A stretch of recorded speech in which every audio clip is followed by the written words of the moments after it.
habari za Yesu ambaye alikufa na akafufuka. Amina. Na hata sasa yuko hai. Ndio maana tunamtangaza hapa sasa. Tunamtangaza Yesu aliye hai. Amen. Haleluya, haleluya. Ukisoma katika ile andiko, amesema hivi, amekuja kuhubiri habari njema.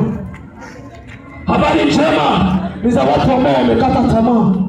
Nataka nizungumze kwa watu wamekata tamaa. Lakini ndio imekatia tamaa. Kwa nini unasumu kwa ajili ya mwanaume anayedanga?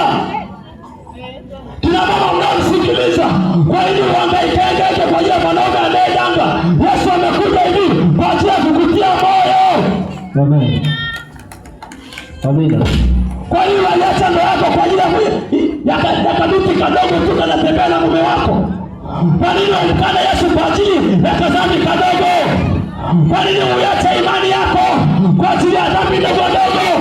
Kwa nini umwache Yesu kwa ajili ya biashara iliyokuwa mbaya? Kwa nini umwache Yesu? Amesema amekuja kwa ajili ya kutuganga mioyo tuliovunjika, tuliokata tamaa, tulioumizwa. Nimekuja kwako wewe ulioumizwa na mchumba jana.